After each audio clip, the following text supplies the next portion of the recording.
ناڵێم دەیکەین دەڵێم کردمان دەمەوێ ئەو شتەی دەیکەین من بێمەوە پێتان بڵێم فەرموو ئەمەمان کرد نەک دەیکەین. ئەمە قسەی سەرۆکوەزیرانی حکوومەتی هەرێمی کوردستان مەسرور بارزانیە کە دەیان بەڵێنی گەورەی بە خەڵکی هەرێمی کوردستان دابوو تاوەکو باشترین پرۆژەکان بە سەردەمیانەترین ستانداردەکان لە کوردستان دروست بکات و کابینەی نۆیەمی حکوومەت بیان خاتە خزمەت هاوڵاتیانەوە.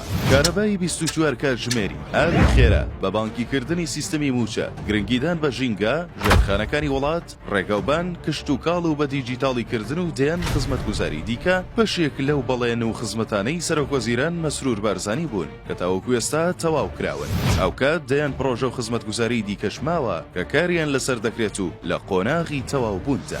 هەرچۆنێک بێت کابینەی نۆیەمی حکوومەتی هەرێمی کوردستان کار و پرۆژەکانی بە شێوەیەک تەواو کرد کە توانی خزمەتی باش و شایستە بە هاوڵاتیانی کوردستان بکات.